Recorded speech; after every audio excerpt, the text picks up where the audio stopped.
룻기 1장 3절에서 6절 말씀입니다.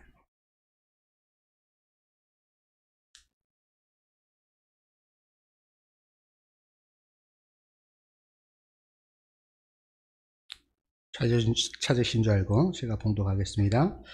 나오미의 남편 엘리멜렉이 죽고 나오미와 그의 두 아들이 남았으며 그들은 모압 여자 중에서 그들의 아내를 맞이하였는데 하나의 이름은 오르바요 하나의 이름은 룻이더라. 그들이 거기에 거주한 지 10년쯤에 말론과 기럨 두 사람이 다 죽고 그 여인은 두 아들과 남편의 뒤에 남았더라. 그 여인이 모압 지방에서 여호와께서 자기 백성을 돌보시사 그들에게 양식을 주셨다함을 듣고 이에 두 며느리와 함께 일어나 모압 지방에서 돌아오려 하여. 아멘. 예, 하시는 우리 모든 성도님들께 비록 코로나로 인하여 고난 가운데 있지만 예배 가운데 하나님께서 주시는 그 위로와 회복을 경험하는 그러한 또한 오직 하나님께만 집중하며 하나님의 영광을 드러내는 시간 되기를 주님의 이름으로 간절히 축원합니다. 우리가 지난 시간이라고 하니까 또 지난주 같은데 벌써 한 달 전에 제가 단위에서 말씀드린 것 잠깐 요약을 하면 사사시대의 특징을 제가 말씀을 드렸습니다. 룻기는 사사시대에 이루어졌던 일이기에 사사시대의 그 특징을 살펴보면 그 시대를 알 수가 있습니다. 사사시대를 특징 짓는 한 단어가 있습니다. 한 구절이 있습니다. 사사기 17장 6절인데 사람마다 자기 소견에 옳은 대로 행하던 그 시대가 바로 룻이 살아가던 그 사사시대입니다. 또한 기록 목적을 제가 세 가지를 말씀을 드렸습니다. 기록 목적. 첫 번째는 하나님의 은혜, 그리고 하나님의 주권. 하나님께서 베푸시는 그것이 믿는 자 하나님의 백성뿐만 아니라 이방에도 미치시는 하나님의 그 은혜, 그 헤세드를 강조하기 위해서 룻기를 기록했다라고 말씀을 드렸습니다. 두 번째는 고난 가운데서 사사시대에 흉년이 들어진 그 예루살렘을 떠나 모압 지방으로 갔습니다. 그리고 그 고난에서 여러 가지 그 고난 가운데 믿음을 지켜나가는 자들의 그 믿음, 그리고 그 가운데 서로 고난 가운데서 서로 사랑하며 또한 소망으로 살아가는 삶을 살아갈 것을 고대하는 그 고대로 기대함으로 이 룻기를 기록했다라고 말씀을 했습니다. 세 번째는 구속사적 관점에서 이 룻기를 기록했다라고 말씀을 드렸습니다. 구속사하면 하나님께서 독생자 예수 그리스도를 통하여 베푸시는 그 구원의 역사, 그것이 바로 구속사입니다.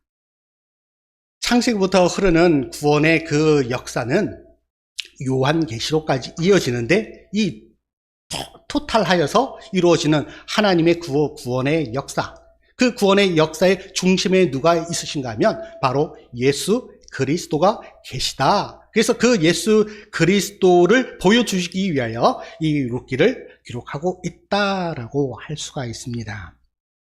오늘 말씀의 제목은 진노 중에도 은혜를 하는 말씀의 제목입니다. 진노 가운데서도 은혜를, 하나님의 긍휼을 우리가 기대하고 소망할 때 하나님께서 은혜와 긍휼을 베푸신다라는 사실입니다.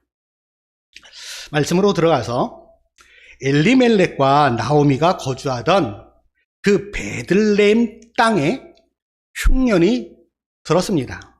지난주에도 우리가 함께도 살펴봤는데 엎친 데 겹쳤다라고 말씀을 해요. 설상가상 되었다. 성경에서 흉년이 들었다라고 말할 때가 여러 번이 기록되어 있습니다. 특별히 사사시대의 그 흉년은 대체로 하나님의 말씀대로 살아가야 할 하나님의 백성들이 그렇게 살아가지 못하여서 주시는 하나님의 그 언약적 징벌, 하나님과 이스라엘 백성 간에 맺어진 그 언약을 그들이 지키지 않았을 때 하나님께서 주시는 그 징벌, 그 징벌로 내리신 경우라고 할 수가 있습니다. 사사시대는 크게 보자면 모세의 언약 아래에 있던 그런 시기입니다. 모세의 언약을 잘 담고 있는 신명기, 특별히 7장 12절에서 26절, 그리고 신명기 28장 1절부터 68절에 그 모세의 언약이 나와 있는데, 특별히 신명기 28장 1절부터 9절에는 하나님의 말씀, 하나님의 언약 가운데 그 언약을 잘 지킬 때 하나님께서 주시는 그 복을 이야기를 합니다. 또한 20절부터 68절까지는 하나님의 그 언약을 지키지 않았을 때 하나님께서 행하시는 그 징벌을 이야기를 하고 있습니다. 여기를 보면 하나님께서는 언약 백성들이 하나님의 말씀에 순종하면 그들의 땅에 복을 주시지만 반대로 하나님의 그 주권을 인정하지 않을 때는 땅을 통해서 징벌하시겠다라고 말씀하고 있습니다. 대표적인 그 징벌이 흉년, 또한 역병, 그리고 적을 통하여서 침입하여서 그 백성들을 멸하시는 그러한 것이 대표적인 징벌입니다. 그러니 베들레헴에 흉년이 든 것은 단순하게 자연재해가 아니라 그것보다 하나님께서 의도적으로 내리신 언약적 징벌이다라고 볼 수가 있습니다. 사사시대, 즉 루세 시대에만 그랬던 것은 결코 아닙니다. 우리가 성경을 자세히 읽다 보면 한 사회가 망할 때는 그 속에서 살아간 하나님의 백성들이 하나님께서 맡겨주신 그 역할들을 제 역할을 다하지 못할 경우가 참으로 많이 있습니다. 대표적으로 창세기 18장 19절, 여기는 소돔과 고모라 이야기가 나옵니다.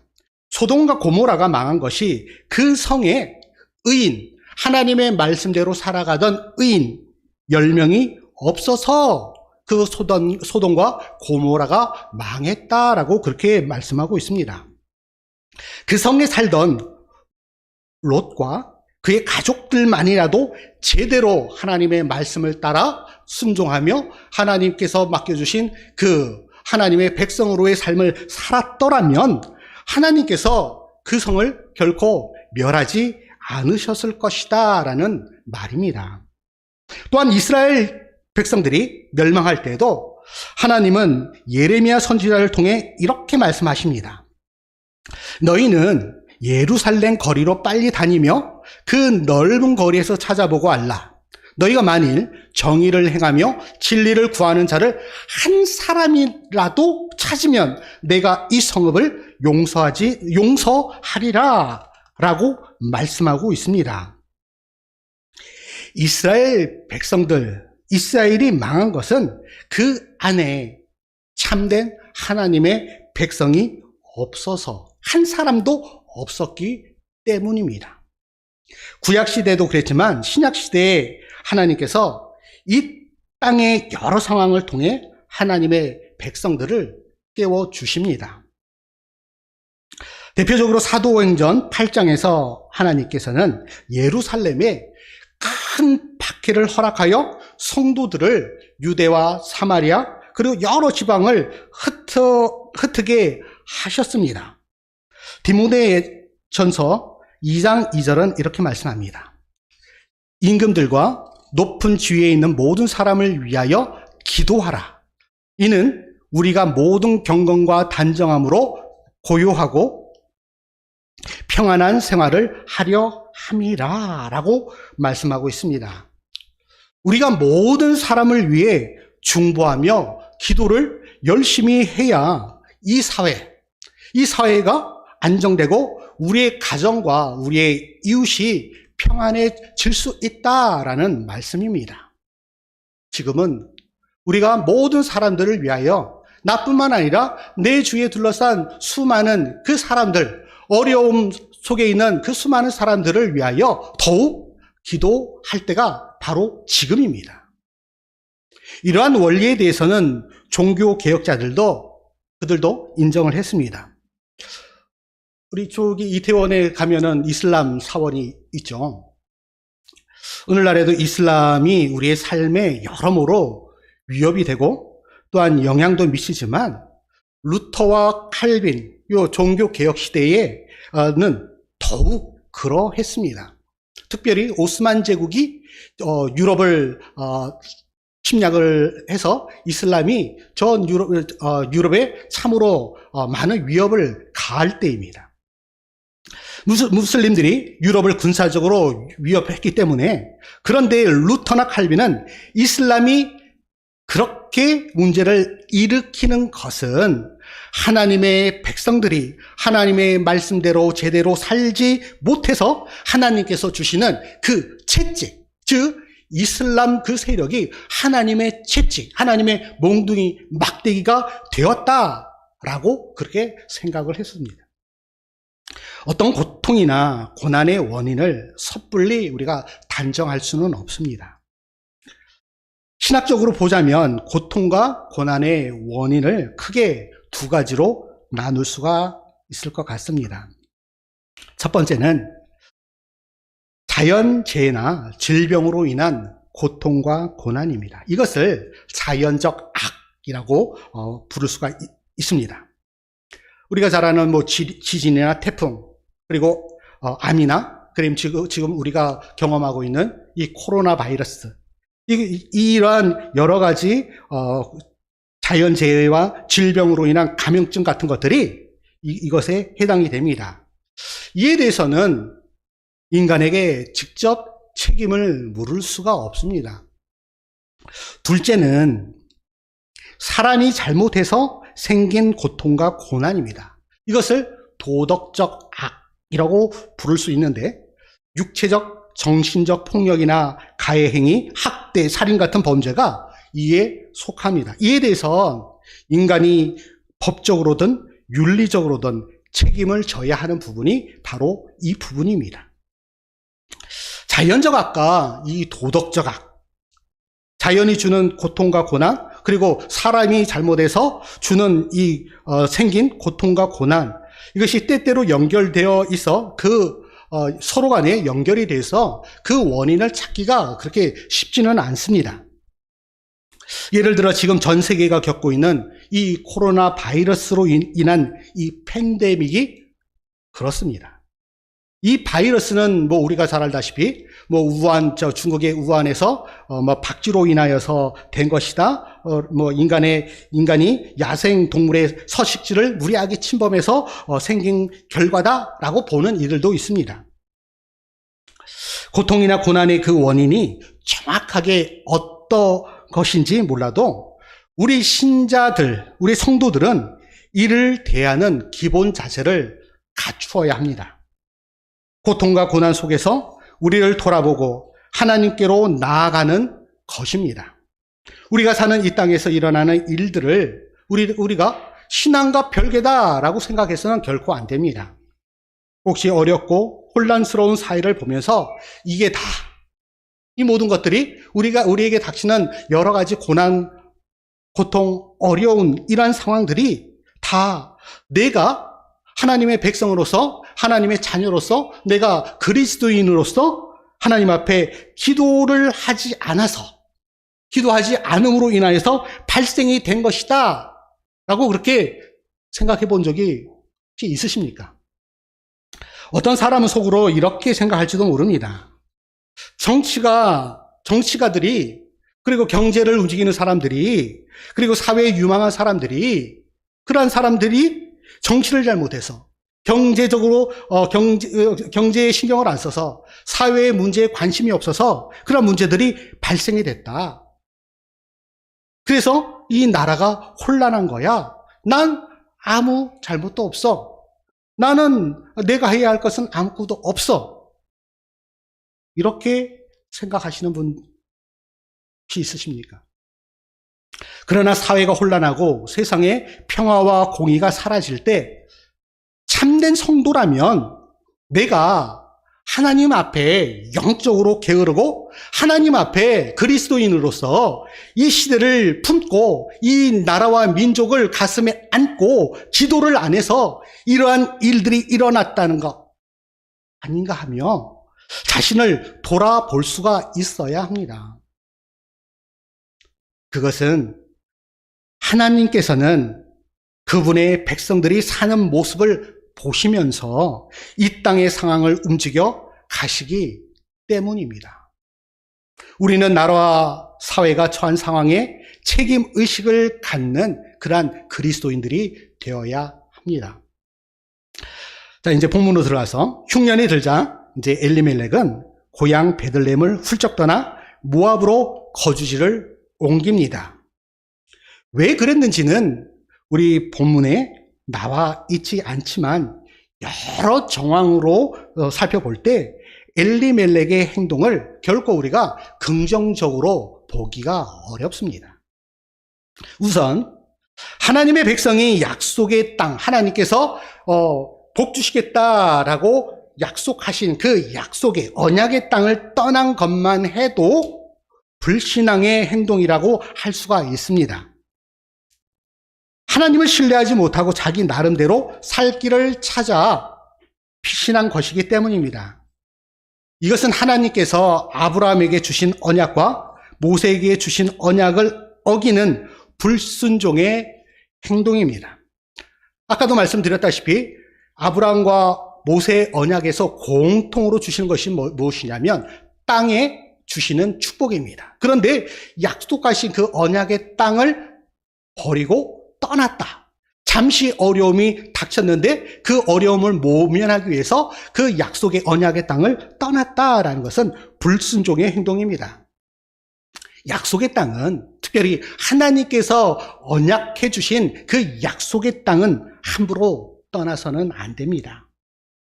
왜냐하면 각 지파와 가족별로 기업을 나눠주며 자손 대대로 하나님께서 그 땅을 지키라고 명하셨기 때문입니다.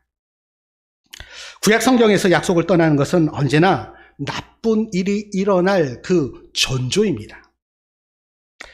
둘째로는 엘리멜렉과 나오미가 두 아를 낳아 그들에게 지어준 이름이 올바른 신앙을 가진 자로서 낳았다고 보기가 어렵습니다. 한 아들의 이름이 말론, 다른 아들의 이름은 기럈입니다. 말론의 그 이름의 뜻은 질병이라는 뜻입니다. 그리고 기럈이라는 뜻은 파멸, 죽음. 이 두 이름 다 이 이스라엘적인 민족적인 그러한 이름이 결코 아닙니다. 이 두 이름은 가나안식 그러한 이름입니다. 가나안 땅에 살았던 이스라엘 백성들이 이스라엘 전통에 의해서 지어진 이름이 아니라 그 주위에 살아갔던 그 이방 족속들, 가나안에 함께 살아갔던 가나안식의 그 이름을 지었던 것입니다. 아마도 자식의 이름을 이렇게 지어서 이른바 액땜을 하려고 했던 것이 아닌가라고 유추해 볼 수가 있습니다. 이름을 일부러 안 좋게 지어 장차 생길지도 모를 안 좋은 일들을 미리 예방코자 한 것입니다. 우리 옛날에 자식을 낳으면 개똥이 소똥이 좋은 이름도 참 많은데 개똥이 소똥이 남들이 들으면 웃음 나올 그런 이름들을 지었습니다. 그 이유가 액땜하기 위해서 그런 이름들을 지었습니다. 그런데 엘리멜렉과 나오미 또한 그러한 이방의 가나안식의 이름을 따라 그 자녀들의 이름을 지었던 것입니다. 이것은 가나안의 관습이었고 하나님의 백성들의 역사에서는 찾아볼 수 없는 그런 이름입니다. 엘리멜렉과 나오미가 두 아들과 이름을 이상하게 지은 것만 봐도 그들이 여호와 하나님의 신앙에서 떠났다라는 것을 유추해 볼 수가 있습니다. 엘리멜렉과 나오미의 그 불신앙을 엿볼 수 있는 세 번째는 그들은 그모스 신을 섬기는 모압으로 갔습니다. 이스라엘은 여러 민족을 아우르고 있습니다. 그런데 특별히 그모스 신을 섬기는 모압으로 갔습니다. 베들레헴을 떠나서 주위에 있는 팔레스타인의 땅으로 갔다면 몰라도 우상, 그도 그모스 신의 우상을 섬기는 그 특징이 뭔가 하면 자기 자식을 불에 태우는 인신 제사를 드리는 그 풍습이 있는 그 우상이 바로 이 모압 사람들이 그모스 신을 섬기는 그 재래 의식입니다. 그런데 그러한 우상을 섬기는 땅으로 훌쩍 떠난 것은 아무래도 신앙인다운 행동이다라고 볼 수가 없습니다. 그러나 이주해온 모압 땅에서도 여전히 예루살렘 땅에서도 흉년이 들었는데 그 흉년이 모압으로 갔다고 해서 없어진 것이 아니라 여전히 흉년이 들었습니다. 하나님께서 자기 백성들에게 벌 주기로 작정하시면 그 어디로 피신한다고 할지라도 결국 거기에서 언약적 징벌을 받게 되어 있는 것입니다. 왜 그렇습니까? 온 땅의 주인이 되시는 분이 하나님이시기 때문입니다. 모든 세상 만물을 주관하시는 분이 하나님이시기 때문입니다. 우리가 하나님의 그 준엄하신 불꽃 같은 눈을 피할 곳은 그 어느 곳도 없다라는 사실입니다. 엘리멜렉은 흉년을 피해 보려고 재산을 다 정리해서 약속의 땅이고 뭐고 개의치 않고 떠났지만 다른 곳에 가서도 하나님께서 보내신 그 흉년을 결코 피하지 못했습니다. 결국 엘리멜렉은 다시 이 모압 땅에서 죽고 맙니다. 하나님의 주권을 피할 수 있는 곳은 결코 없습니다. 하나님의 백성이 고통당할 때 혼자 도망친다고 해서 결코 그 문제가 해결되는 것은 아닙니다. 그것은 우리의 교회도 마찬가지입니다. 교회 직분자들은 자기가 맡은 자리에서 최선을 다해야 합니다. 때로는 교회가 힘들고 교회가 나에게 부담이 된다 할지라도 그냥 훌쩍 떠나 버린다면 하나님께서 맡기신 직분의 중요성을 망각한 것이다라고 할 수가 있습니다. 자기 자리를 떠났다고 해서 하나님께서 무조건 벌 주시는 것은 결코 아닙니다. 다만 우리는 하나님의 그 마음을 우리는 알아야 합니다. 상황이 힘들어졌다는 이유로 공동체를 떠나기보단 공동체를 지키는 것, 그것이 바로 하나님의 뜻입니다. 자, 약속의 땅을 떠난 엘리멜렉은 모압에 가서도 하나님의 징벌을 받고 말았습니다. 룻기 1장 21절을 보면 나오미가 그것을 이렇게 고백을 하고 있습니다. 내가 풍족하게 나갔더니 여호와께서 내게 비어 돌아오게 하셨느니라. 여호와께서 나를 징벌하셨고 전능자가 나를 괴롭게 하셨거늘 너희가 어찌 나를 나오미라 부르느냐. 자, 이 모든 상황을 누가 하셨다고 고백하고 있습니까? 바로 하나님께서. 나오미는 기대를 품고 모압 땅으로 갔습니다. 풍족하게 갔습니다. 예루살렘에 살았을 때, 예루살렘에 있을 때 그 풍요를 누리며 살다가 그 풍요를 정리를 하고 모압 땅으로 갔습니다. 근데 모압 땅에서 모두 비우어진 상태로 돌아오게 하셨는데 이 모든 것을 누가 하셨다? 바로 하나님께서 하셨다라고 그렇게 고백을 하고 있습니다. 내가 지금 겪고 있는 고통이 반드시 하나님께서 내 죄에 대해 벌을 주셔서 생겨난 일이라고 생각할 필요는 결코 없습니다. 우리 삶에 고난이 찾아오는 이유는 여러 가지이고 그 이유를 모르는 경우도 참으로 많이 있습니다.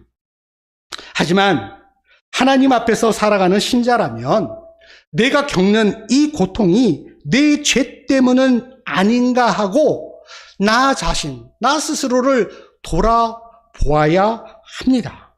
그럴 때 그 하나님의 신실하심을 다시 한번 깨닫게 되는 것입니다. 지금 나오미의 경우에는 자신을 돌아보는 일이 몹시 필요합니다. 그녀의 민족과 가족의 죄에 대해 하나님께서 벌을 내리시고 그녀를 통해 무엇인가를 말씀하려 하시고 있다라는 사실을 그가 깨달았기 때문입니다. 본문에 보면 나오미의 남편 엘리멜렉이 세상을 떠난 후 사랑하는 남편이 죽었습니다. 떠난 후에 나오미는 이방 땅에서 아들 둘하고만 남았습니다. 도무지 고향에 돌아갈 엄두는 안 났는지 나오미는 그 땅에서 두 아들을 모압 여인에게 장가 보냈습니다. 하나를 아들 말로는 룻이란 여자에게, 다른 아들 기로는 오르바란 여자에게 장가를 갔습니다. 그런데 어찌 된 일입니까? 극심한 흉년 중에 남자들이 양식을 얻기 위해 고생한 탓인지 두 아들마저 자손 없이 일찍 죽고 말았습니다. 나오미의 심정을 한번 헤아려 보십시오. 기근을 피해 남편을 따라 멀리 외국 땅으로 갔더니 여기서도 극한 그 흉년을 만나 온갖 고생을 다 하고 그 와중에 남편이 죽고 두 아들도 자식 없이 죽고 이제 덜렁 두 며느리만 남았습니다. 그래서 제가 지난 설교에서 엎친 데 겹쳤다, 설상가상이다 라고 말씀을 드렸던 것입니다. 이제 나오미는 청상 과부가 되었습니다. 그리고